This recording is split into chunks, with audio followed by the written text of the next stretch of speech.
Welcome back to Marked by Wrestling. I'm Steven. With me is my tag team partner, Lad. And today we are going to do a big one here, guys. We are going to be covering fantasy booking John Cena's final year of in-ring competition, 2025. So strap in. There's a lot going on, and let's see what happens. So in my 2025 predictions video, I mentioned that John Cena would challenge for the WWE title, but fail to get his record-setting 17th WWE title reign. For the record, I do still believe that's what's going to happen, but this video really isn't about what I think is going to happen. Rather, what would I do if the choice was up to me? How would I book John Cena's 2025? So that's kind of the purpose of this video. We're going to go month by month and go by the whole year and see what happens in the final stages of John Cena's in-ring career. So let's get started, shall we?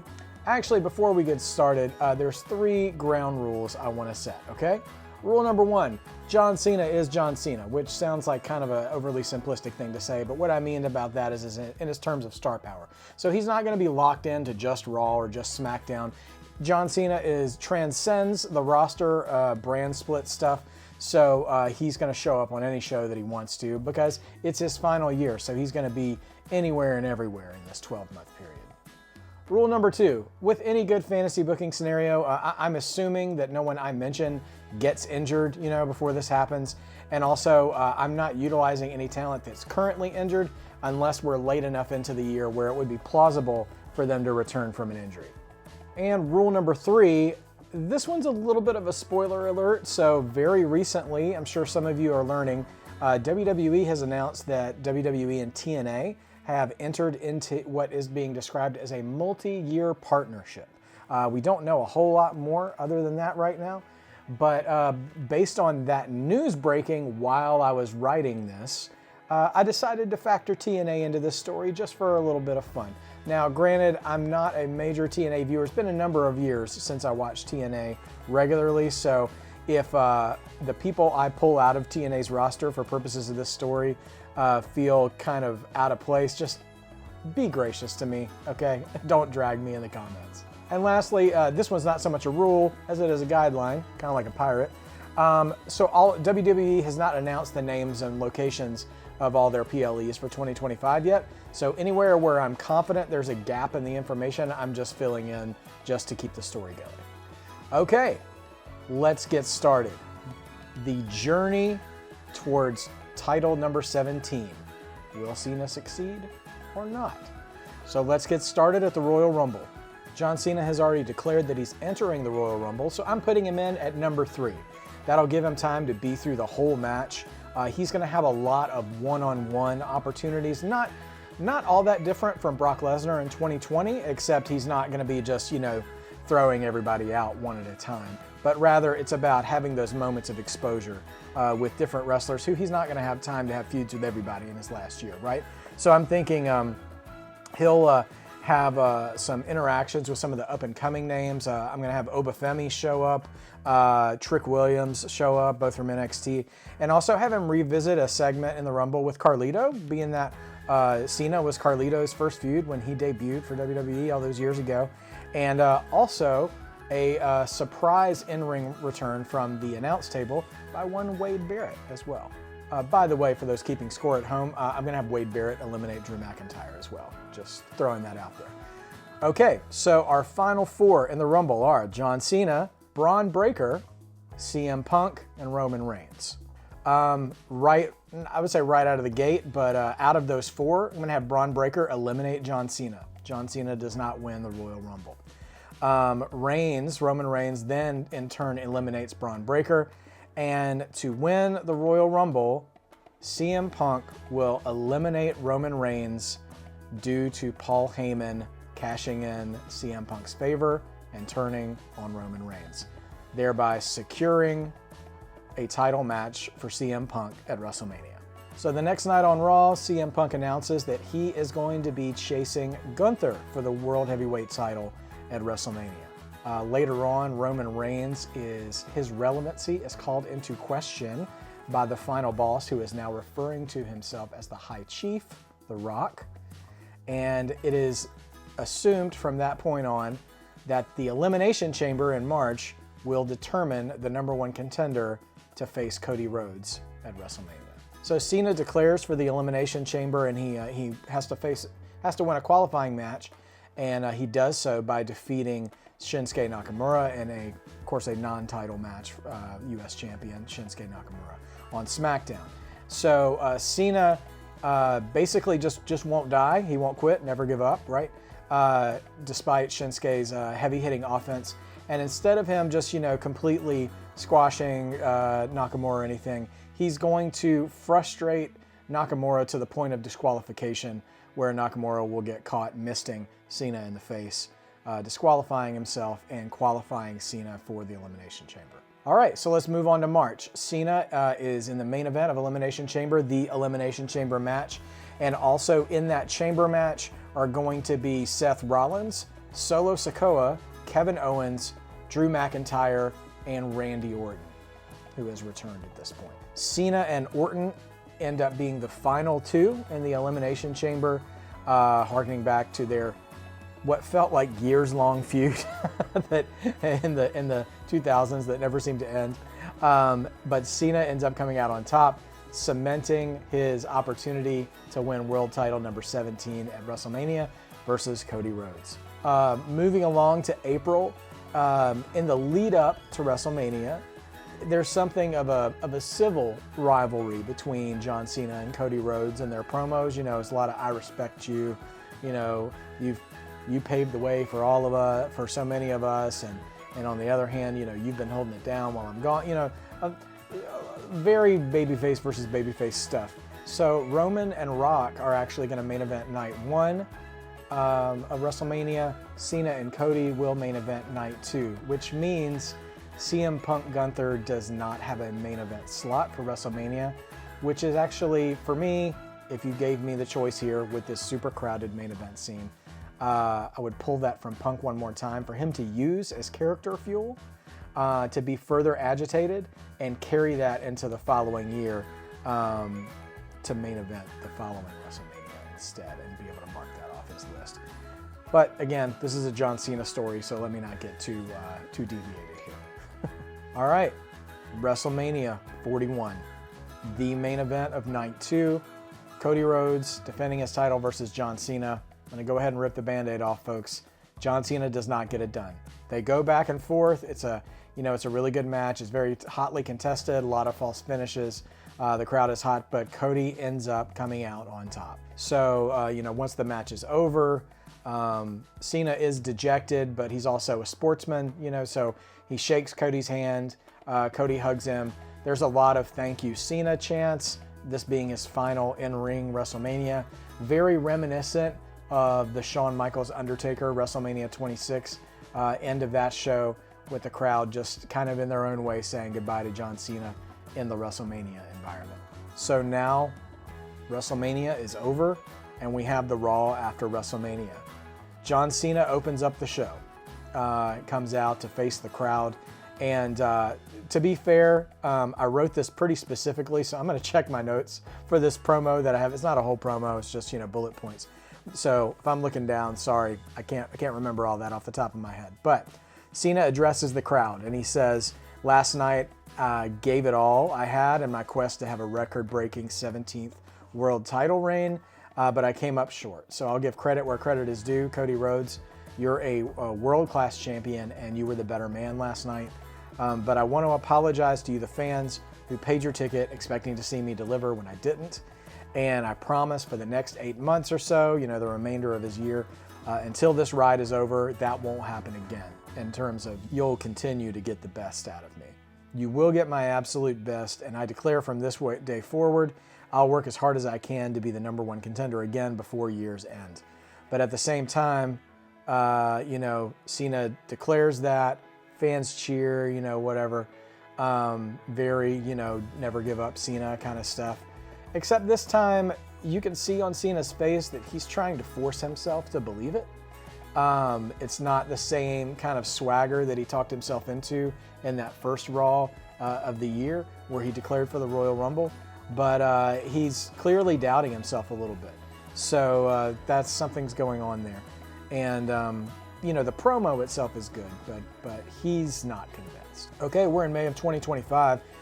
It's Monday Night Raw again. Cena again opens the show, and he's trying to continue the sort of sentiment that he's got giving from last week's promo, but trying to build up his confidence a little more. But this time he's cut off. This time he's interrupted by the now World Tag Team Champions, heels of all heels, the New Day. The New Day come into the ring and just start roasting Cena, being really cold, giving him the whole, you're washed up, just go home treatment. And they throw a few strays at Big E, again, just for good measure, which is just, escalating the crowd and everything.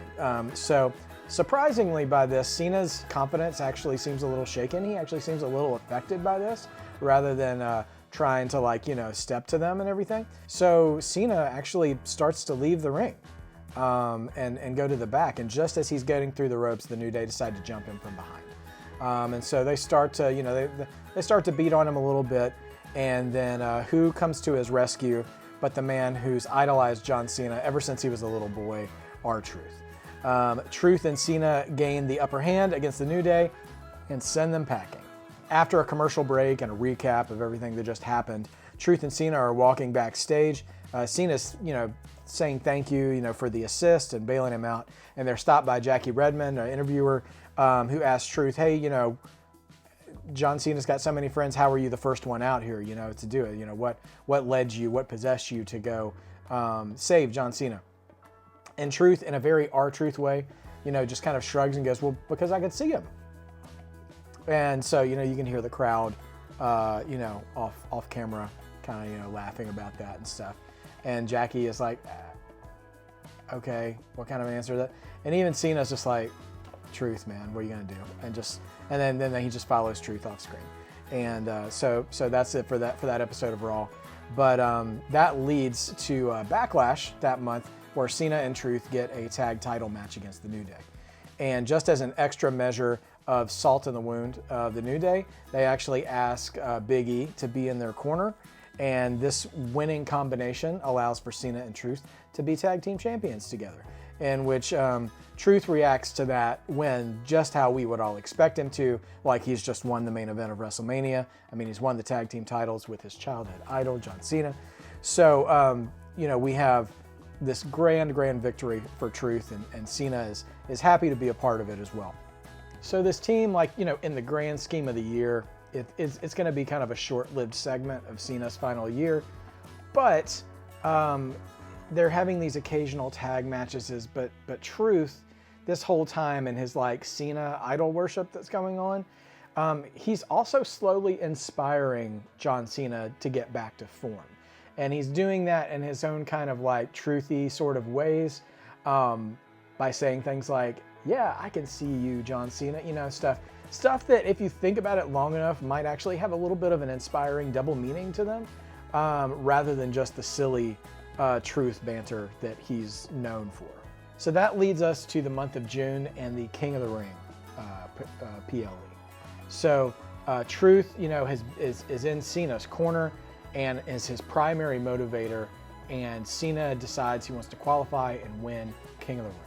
So he wins a qualifying match at King of the Ring against Karrion Kross, and he also wins his first round match against Ludwig Kaiser, which will send him to the PLE, where the semis and the finals will take place. So at the semis, John Cena meets Braun Breaker, the man who eliminated him from the Royal Rumble, and lo and behold, he beats Braun Breaker and goes to the finals of the King of the Ring. But that match also takes a major physical toll on him because, hello, it's Braun Breaker. And Breaker just, well, sorry for the pun, guys, he just beats the brakes off of Cena, even though he comes up short in that match. It's just very physical, very tough match for Cena to get out of unscathed. So he goes into the finals a little worse for wear. Think Jake the Snake Roberts versus Stone Cold Steve Austin in King of the Ring '96, except he wasn't attacked after the bell or anything. He just had a really physical path to get to the finals. And waiting for him in the finals is Jacob Fatu. the combination of having just gotten out of that match with Braun Breaker and facing Jacob Fatu in the finals is too much for Cena to overcome, and Jacob Fatu is your 2025 King of the Ring. Side note, Jacob Fatu now being officially recognized as a king in WWE will create some tension with one Solo Sikoa. We're not gonna chase that rabbit hole either, but just letting you know, there are consequences, as Jacob would say, and there are consequences to these actions. So now we're at Raw right after King of the Ring. Cena is not 100% after his matches with Braun Breaker and Jacob Fatu, but he wants to be loyal to Truth and defend the tag titles, but he's just really not in shape for a title defense, and so they end up losing the tag titles on Raw. Truth, though, is really not so bothered by this, not as bothered by it as you'd think he would be. And Cena is trying to apologize backstage after the match for costing them the match by not being 100%. And Truth cuts him off and just goes back to saying, well, hey, man, I can see you. And this rare lucid moment, just for once in his career, as our Truth, Truth drops his goofy act for a second, and he looks straight at Cena and saying, I've been saying this the whole time, not because it's a catchphrase, but because I can see what you're not seeing. He says, the champ is still here, pointing at Cena. And he can still get number 17. And if he wants some of his former glory, he can go get some of his former glory. Playing off of if he wants some, come get some. Truth admits, I'm 5 years older than you, man. And if I can still go, then you can still go. Show these people what they can't see, that the champ is still here. And that's that. We move to July. So, that being said, King of the Ring is going to be, later in June. So July comes up pretty fast. And Intercontinental Champion Braun Breaker, who dropped a loss to Cena in the King of the Ring tournament, comes out on Raw and calls out John Cena. And he says, you have my respect as a competitor because very few people are capable of beating me. And you beat me straight up. I want a rematch. And Cena, comes out and he's like, I appreciate your respect, but I'm going to decline because I'm going to focus on trying to get world title number 17. So Breaker doesn't take that well, doesn't like being shut down for a challenge because he doesn't offer them very, very frequently. He's usually used to people challenging him. So he says, you know what, I'll sweeten the pot then. I want you in this ring. I'll put the Intercontinental title on the line, but I want a rematch with John Cena. So Cena says, okay, you want a title match? You want to give me a title match? I'll take it at Money in the Bank. So instead of entering the Money in the Bank ladder match and using that as a pathway to title number 17, John Cena instead opts to accept Braun Breaker's challenge and now has an Intercontinental title match at Money in the Bank. All right, now it's time to time out. So I mentioned at the beginning of the video about the WWE TNA partnership, okay? So I want to go back and retroactively say, throughout the year, we have seen TNA talent sparsely showing up on WWE TV. A few cameos, maybe in the Royal Rumble, men's and women's. Mostly they're popping up on NXT, continuing that on-screen relationship that was going on last year as well. But they're not really getting too involved in like WWE specific affairs. However, at Money in the Bank, in an effort for WWE to raise up TNA a little bit and do them a solid, they allow TNA to have a TNA specific match on Money in the Bank to promote Slammiversary that will be coming up for TNA. So Money in the Bank features a TNA specific exhibition match. It's going to be Joe Hendry versus Mustafa Ali.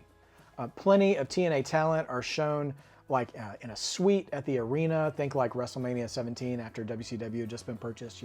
They're like in a skybox somewhere. They're doing like the Raw on Netflix thing where occasionally you might see somebody sitting in the front row behind the announce table. They'll pan to them, in between matches or something like that. So Cena is successful. He defeats Braun Breaker for the Intercontinental title. and now, in a very traditional sense, finally becomes a Grand Slam champion. The only title that was in enduring existence during his career that he never had a chance to really obtain. So John Cena can mark Grand Slam champion off of his to-do list, even though he probably didn't write it down on there. But that's always the best thing, right? When you accomplish something, then you go add it to your list just so you can check it off your list. So that's kind of what Cena's done here. So backstage, after his big win, Cena is celebrating and his passion is back. And he looks dead down the camera and he's promoting that he's going to go to Raw, he's going to go to SmackDown and to NXT from here until the end of his Intercontinental title reign, because the Intercontinental Open Challenge has just begun. So if you want some, you don't have to come get some. I'm going to bring it to you. All right, well, we can't talk about Money in the Bank as a PLE without talking about the main event, the men's Money in the Bank ladder match. Again, in my predictions video from earlier, in reality, I have predicted that Carmelo Hayes will be the men's Money in the Bank holder, but for purposes of this story, all my 2025 predictions do not apply to this fantasy booking. So when the match is starting, one superstar is nowhere to be found, and cameras go backstage to find out that Sheamus has been attacked backstage and is incapacitated for the ladder match. He will not be involved. So the match goes on as planned, and Solo Sikoa is about to win the match. He's climbing up the ladder, about to retrieve the briefcase, when a masked figure rushes the ring, pushes down the ladder, climbs up the ladder, and retrieves the briefcase and unmasks himself to be revealed as current TNA champion and former WWE World Heavyweight Champion Nick Nemeth, formerly known as Dolph Ziggler. The show-off has figuratively and literally stolen the show as the credits roll for Money in the Bank and the show goes off the air.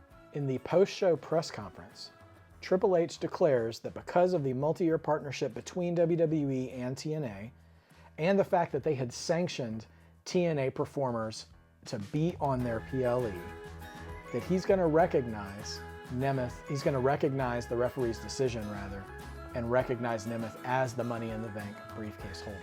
But he does say, however, due to his actions and the character Nemeth showed in interfering in this match, if he does ever cash in this contract and happens to win, he will always be viewed in the record books of WWE as a champion with an asterisk next to his name. He'll never be thought of as a Bret Hart or a Shawn Michaels. He's really going to be more thought of as a Vince Russo or a David Arquette. So Triple H is trying to come across fair here and not burn the bridge with TNA as an organization, but it's clear he's making his digs that he doesn't see Nemeth as a viable champion, which is quite a bold thing to say when he is the other company's world champion at that point as well. Okay, August 2025. Cena opens up Raw with the IC title over his shoulder, grabs the mic, says, "You guys know the drill. The IC title challenge is open. If you want some, come get some." And before he's even done talking, we hear entrance music, and it's the Judgment Day. And not just one of the Judgment Day, but all remaining members of the Judgment Day: Finn Balor, JD McDonough, Dominic Mysterio, and Carlito. Now, I will say Judgment Day has not been the same in their effectiveness or their chemistry since Liv Morgan lost her women's title, and that has sent waves of discord just week to week throughout the group. So they talk like the big gang they once were, but they're having a difficult time being as effective as they once were. So Cena, on the other hand, a man of regained confidence, throws down a challenge in all four of Judgment Day's face. This is a different man that was shaken by a 2-to-1 outnumbered by the New Day just a couple of months prior. He's not impressed or intimidated by the Judgment Day at all. So he says, "There's 4 of you, but I'm only going to give out 3 challenges. And here's the deal. If I beat all 3 of you over the next 3 weeks in the Intercontinental title challenge, Judgment Day is dead. You all have to disband." This challenge certainly evokes a response from the crowd, a mix of shock and also people who might be a little fatigued with the Judgment Day being like, "Yes, kill the Judgment Day." Before they have a chance to huddle up together and discuss, whether they agree to these terms. Impulsively, Dominic Mysterio says, "You're on. We'll take you out. One of us will win that match," much to the chagrin of the other members of the Judgment Day. So Finn Balor, on behalf of the other members of the Judgment Day, say, "Okay, but Dom is going to be first, Cena, and your match is right now." And Dom's like, wait, what? And the rest of the Judgment Day bail on Dom to the outside. And Cena's game. He's ready for anybody at this point. And Dom is regretting his life choices as he immediately eats the 5 moves of doom from Cena and is finished off with an attitude adjustment. And Dom is out, just like that. So Cena celebrates. He leaves the ring. Dom is still laid out in the ring. And the Judgment Day come in and get on the mic. And they say, "Dom, regardless of what happens over the next 2 weeks, you're out of the Judgment Day starting tonight. You're done. Pack your things," So Dominic Mysterio, the first victim of the IC title open challenge, and also without a gang anymore. It's hard on the outside.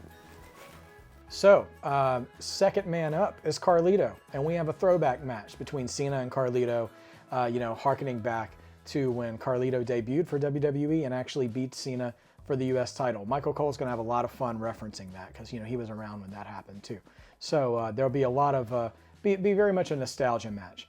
But Carlito is not going to be a convincing challenger for Cena, so Cena wins pretty easily. So they cut to the back after that, and we can see Carlito coming back to the locker room after the match, and he and Finn Balor and JD McDonough are all kind of strategizing for Finn Balor to be the last stand for the Judgment Day the following week. Their whole existence is now on the line.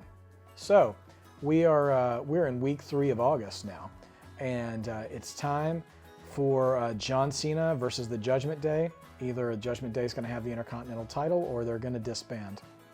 And before the match happens, though, Logan Paul arrives on the scene, and he talks a lot of trash about Cena's try-hard attitude, and Logan says that he would already be the Intercontinental Champion because he would have answered the open challenge, but if the Paul brothers ever do anything on Netflix, it's going to be because they're getting a major payday for it, and so that's why he's not doing it. So he's preemptively challenging the Intercontinental Champion for a match at SummerSlam, where he knows he'll get a big payday instead.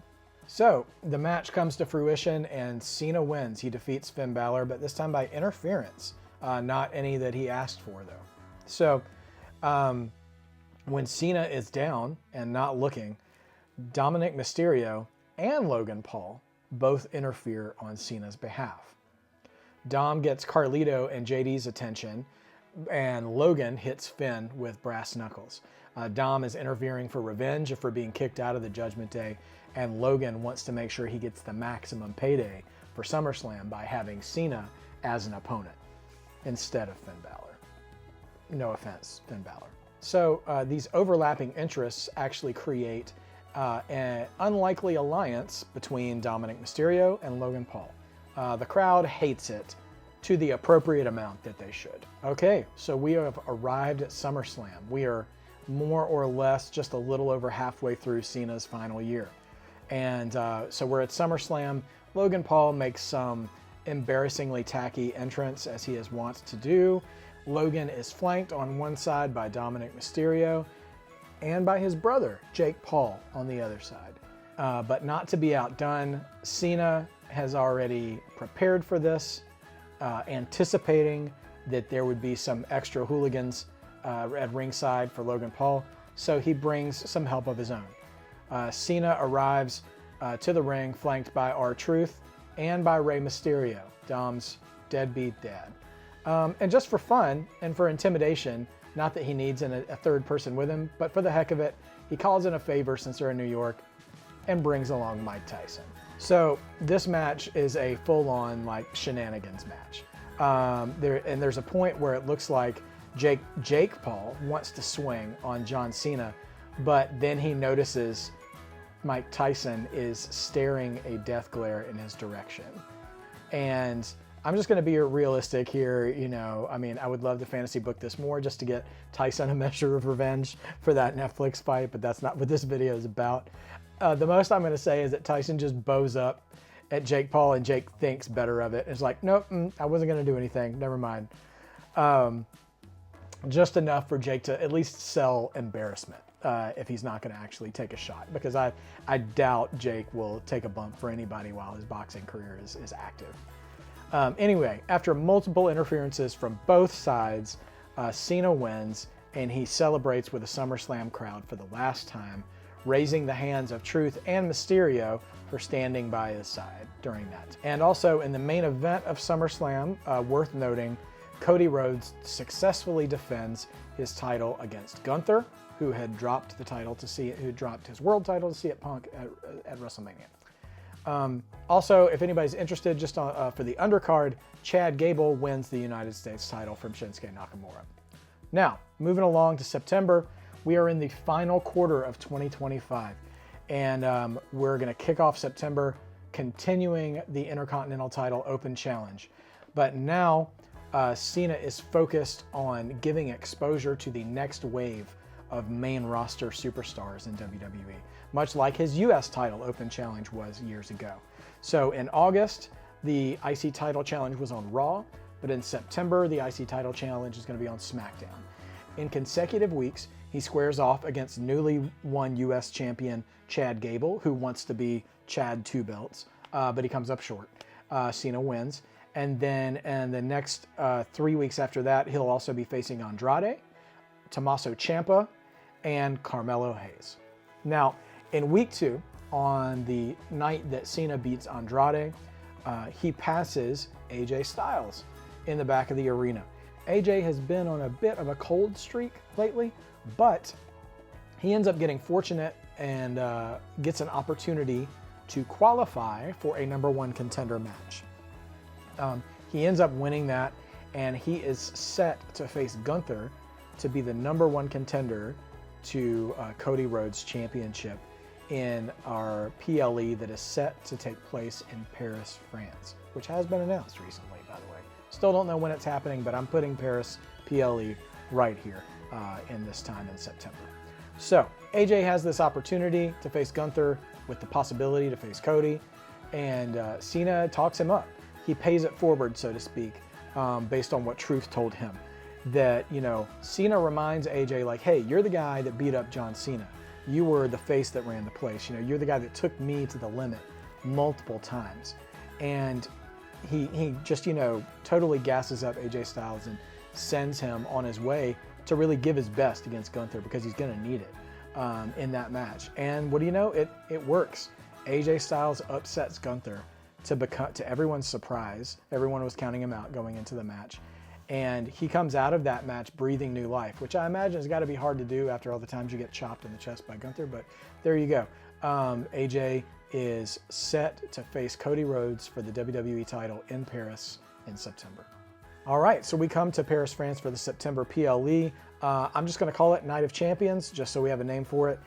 Cena opens the show by throwing down the gauntlet for his IC title Open Challenge, but he says it in French this time, just, you know, to pop the crowd. So he says in French, if you want some, come get some.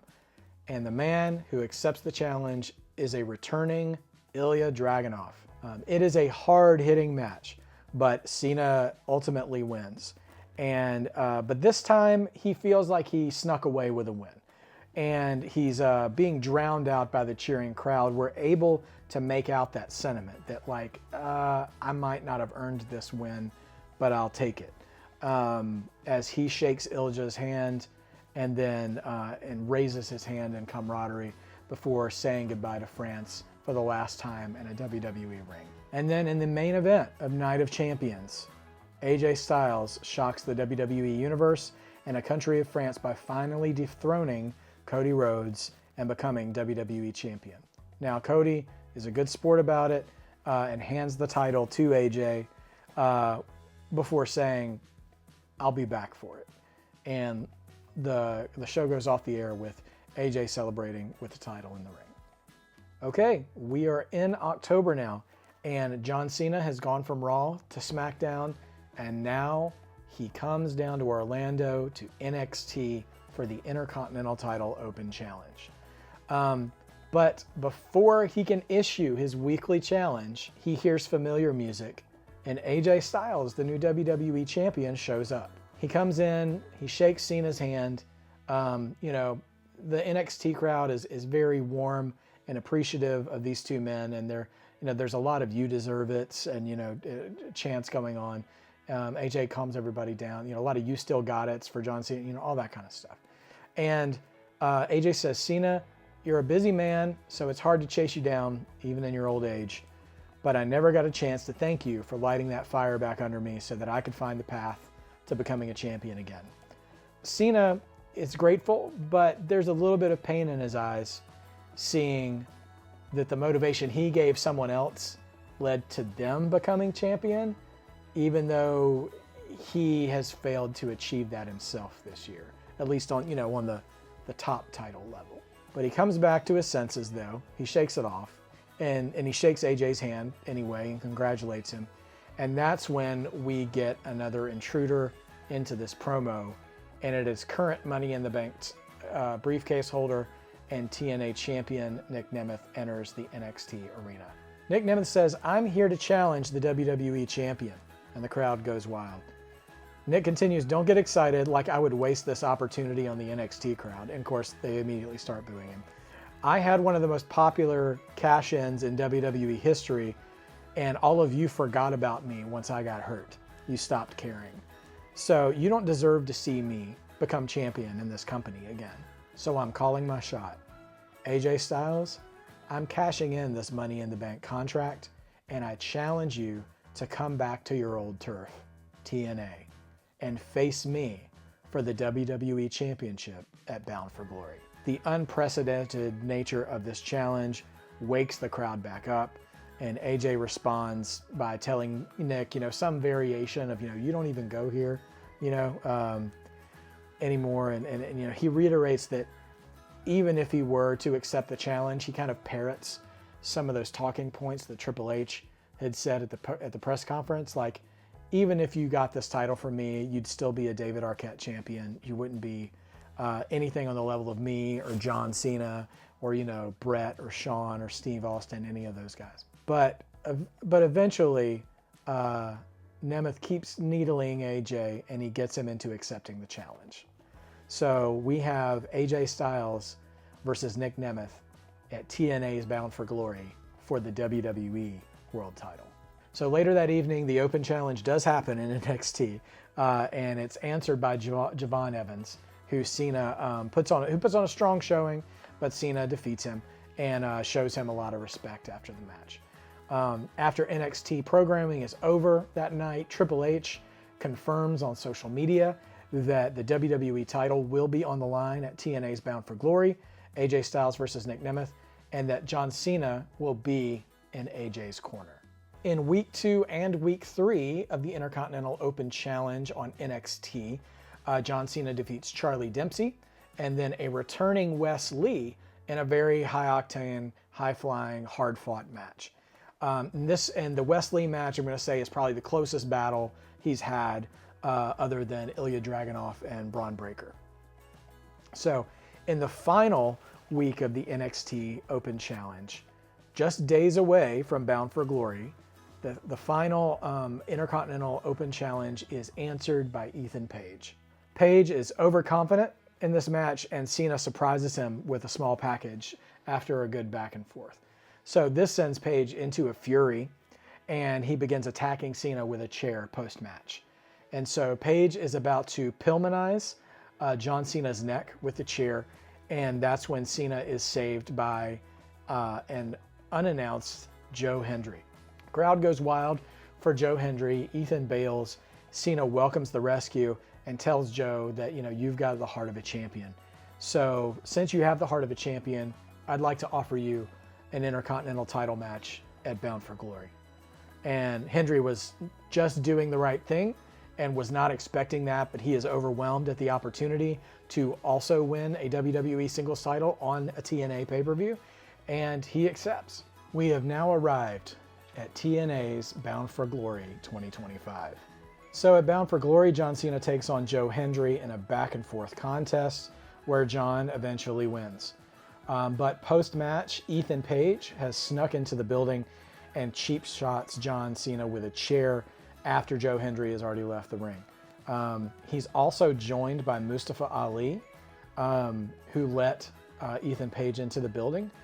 And Hendry comes back to make the save, accompanied by R-Truth, who for one night only is wearing some merch and gear that's shouting out "Ron the Truth Killings," just for this occasion.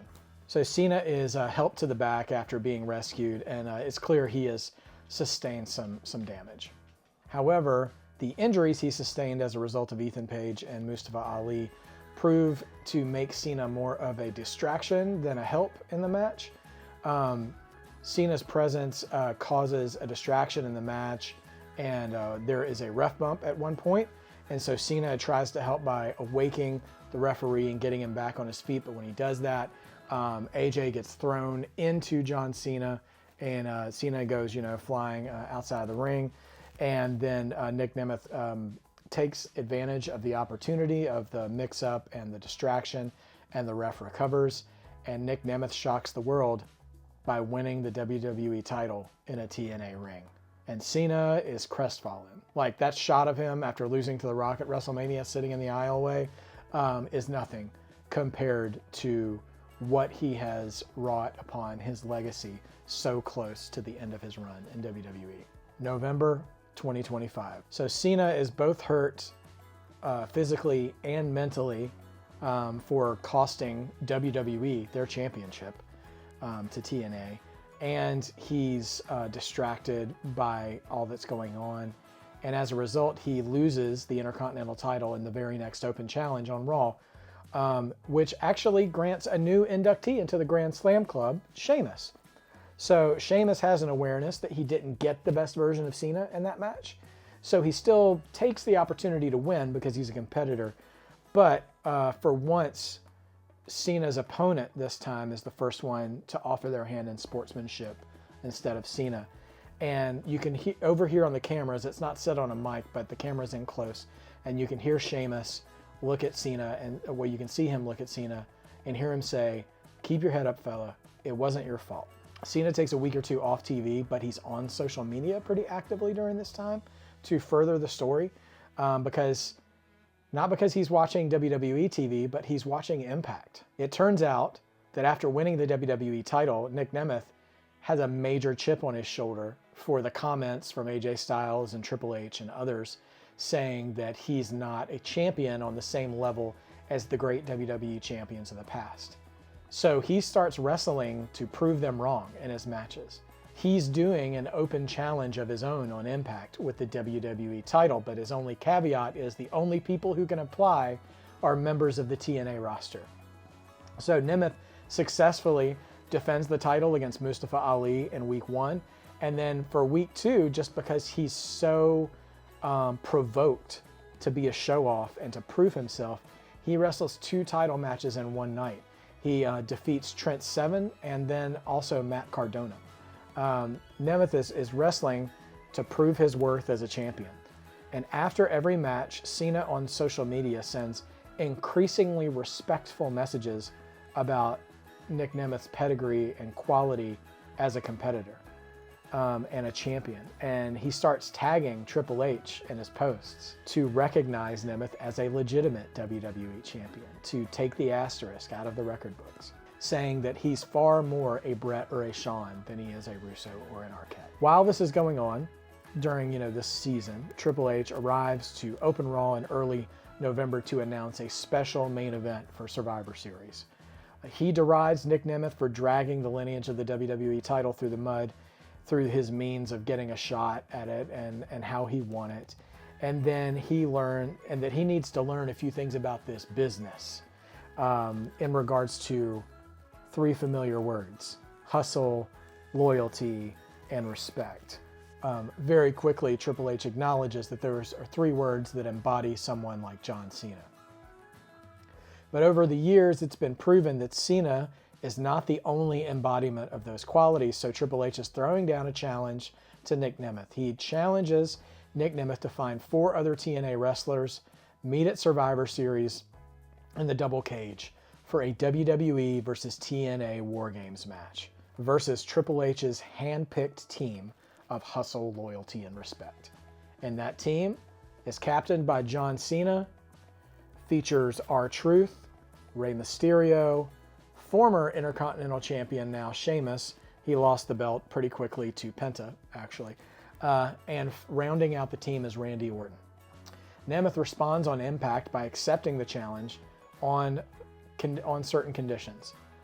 One, that if Team TNA wins, that all his team gets WWE title matches on TNA programming. Not the WWE title, but like any title in WWE they want to challenge for, they can challenge for it on Impact. And that only TNA superstars can challenge for the WWE title for the next 12 months. Over the weekend, Triple H confirms on social media that he accepts Nemeth's challenge and his terms, and that if Team WWE wins, Triple H will determine the time, place, and opponent for Nemeth's next title defense. Survivor Series WarGames. We have Team Hustle, Loyalty, Respect with John Cena, R-Truth, Rey Mysterio, Sheamus, and Randy Orton versus Team TNA, which features the captain Nick Nemeth, Moose, Mustafa Ali, and a returning Hardy Boys. So WarGames arrives, and during the open of the show, where they show people entering the arena for the day, Nemeth and Moose jump R-Truth in the parking lot and putting him out of commission, leaving Team WWE one man down. Throughout the night, John Cena is shown to be in communication with Triple H, knocking on his door, going to his office, pulling him away from gorilla position, about having found a 5th member. And eventually, through each segment, Triple H is finally like, okay, fine, I agree, we can do that. If I trust you, John, if this is what you want to do, then let's do it. So once it's time for the match, Team TNA enters first, with Ali being the first man in the cage. And then Team WWE enters and reveals that their 5th man is Joe Hendry. Cena enters the match first and looks at the cameraman Stu and he says, "This is for you, Truth." And he charges the cage and just completely lays waste to Ali for that first 5 minutes. It's a Brock Lesnar Cena style squash match. Sorry, Ali, but don't worry, the match won't be over until everybody's in the cage, so you can take it. Eventually, the ring fills up and we get some entertaining spots. We see Ali recreate his agile counter to the RKO. We see Jeff Hardy do one more insane thing in a WWE ring. And then the match ends when Cena wins for Team WWE with an attitude adjustment off the top rope through a table. Team WWE wins, and here we are in December, the final month of John Cena's in-ring career. In the main event of Monday Night Raw to open December, Triple H welcomes Team WWE plus Joe Hendry and a taped-up R-Truth to Raw to celebrate their victory at WarGames. Triple H says that he has already determined the time and place of Nick Nemeth's next WWE title defense, and the challenger will be from this WarGames team. Cena excitedly and genuinely is looking in the faces of his other teammates, being like, which one of you is going to get an opportunity? And the entire, like it's a Miss America pageant or something. And all of them, and Triple H, and probably everybody in the crowd already knows who's been chosen to be the challenger. And so Triple H says to John Cena, "We have already made this decision behind your back, John. And we even let Joe Hendry have a vote too. It's going to be you. The place is going to be Boston, Massachusetts. And the event is going to be our December PLE in your house. My time is now." John, your last match in a WWE ring will be for the WWE title. Bring the title home. Bring home a 17th championship, and you will cement your legacy in leaving this sport on the highest note possible. Do us proud, John. Joe Hendry reaches his hand out to Triple H to take the mic, which, in kind of a funny moment, Triple H is like, "You're feeling far too welcome here already." Like, he begrudgingly accepts Joe Hendry into the fold, but he's still a TNA guy, and he's also not crazy about the singing and stuff. So he just stares for a beat, and he hands the mic to Joe Hendry. Joe grabs the mic, looks John Cena in the eyes, and says, "I believe in John Cena." One by one, each team member repeats it. The crowd starts to sing "I Believe in John Cena" to the tune of Joe Hendry's theme. John takes the microphone and says, "I accept," and the crowd cheers. And he looks straight into the camera and says, "Nick Nemeth, I'll see you in Boston. Your time is up." And his music hits and he leaves the ring. So we come to "In Your House, My Time Is Now," and let's just get straight to the main event. Nemeth enters the arena semi-parodying John Cena's entrance into One Night Stand 2006 when he faced Rob Van Dam, holding his head down, belt over his head, and he even tries to throw his shirt into the crowd, and they throw it back. But Cena enters one last time. And I was thinking of all of the color schemes he's worn for his entire career. I can't ever remember him blatantly wearing a direct reference to the Boston Red Sox.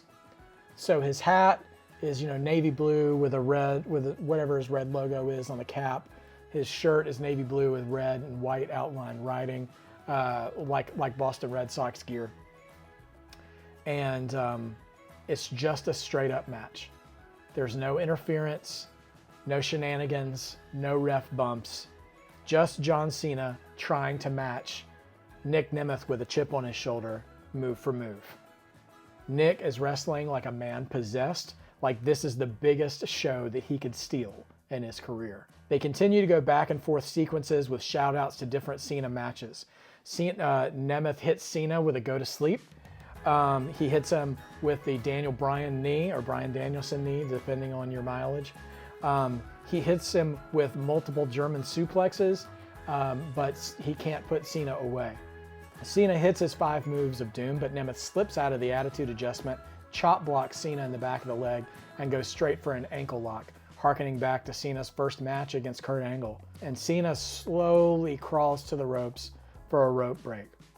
The rest of the match, Cena is selling his ankle really bad, and he tries for another attitude adjustment, but can't support Nemeth on his shoulders anymore with a bad leg. At one point, Nemeth tries to hit his finisher, the zigzag, on Cena, but Cena's too close to the ropes, so he holds on to them, and Nemeth crashes down hard.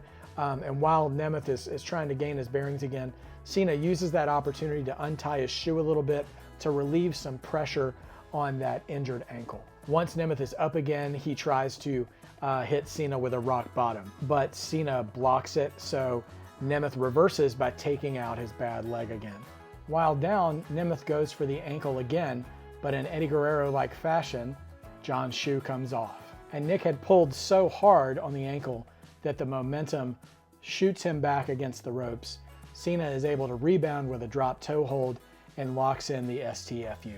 Nemeth is stuck in the middle of the ring with nowhere to go, and despite all his fighting, Nemeth doesn't tap out, but he passes out. John Cena wins his record-breaking 17th world title. Nick Nemeth regains consciousness and stands up, trying to find his bearings, and John Cena greets him in the middle of the ring, and you can read his lips saying something to the effect of, "You're a great champion." Nemeth lets his guard down and gives a hug to his fellow wrestler who is reaching the end of his career.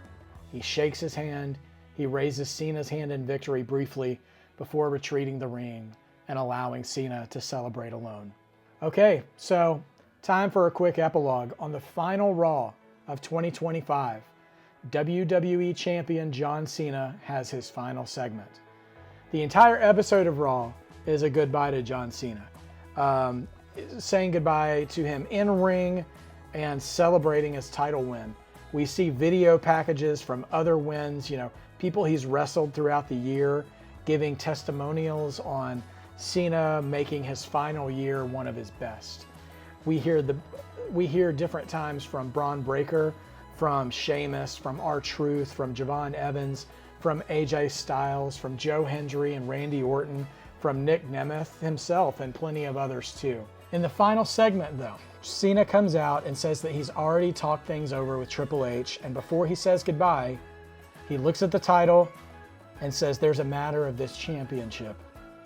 With Triple H's approval, John Cena declares the WWE title vacant, and the next WWE champion will be the winner of the 2026 Royal Rumble. As an added bonus, Cena's parting gift to his WarGames team Randy Orton, Sheamus, Rey Mysterio, Joe Hendry, and R-Truth, who stuck by his side all year and gave him his confidence back. And also to Nick Nemeth, who gave him a better in-ring send-off than he could have asked for. All of these previously mentioned superstars are guaranteed spots at number 20 or higher in that Royal Rumble match. Raw closes with a locker room-wide recognition of Cena comparable to what Ric Flair experienced in 2008 after he wrestled Shawn Michaels at WrestleMania.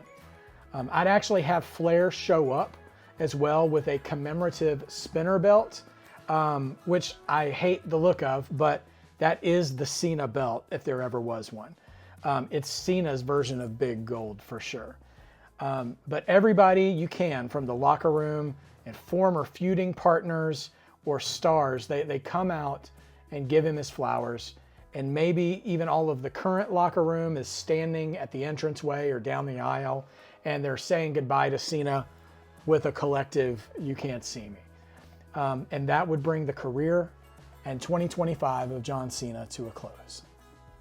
For what it's worth, with the story that I just proposed, I would have had Rey Mysterio win the 2026 Royal Rumble to be WWE champion, just so he could be champion for longer than an episode of Raw. I think that's a wrong that should be righted before his career is over. And he could even drop the title before the next PLE. He doesn't even have to go all the way to WrestleMania. It just needs to be longer than he had it for that very brief time in 2011. But that's the fan fiction. That's the fantasy booking send-off I would give John Cena, because not only does it have him surpass Ric Flair in numbers of title reigns, but it also raises him to Flair's level in other areas that made Flair great. Multiple great in-ring performances, elevating younger talent, leading a group of elite, if not overlooked superstars in a WarGames match.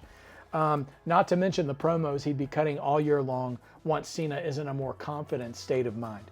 And also this story has the benefit of righting a couple of wrongs and in a couple of should-have-been type cases. In this case, you get a better, more validated title run with Nick Nemeth. You also get Sheamus getting to be a Grand Slam champion as well as Cena. And also Rey getting a title reign that is longer than an episode of Raw. So let me know your thoughts and leave your ideas of what you wish to see come to fruition in Cena's final year. Please like and subscribe as I'm trying to grow this channel. And when you're watching wrestling, guys, don't forget to take time to be a mark, because being a mark is just believing, and believing makes wrestling better. See you next time, guys.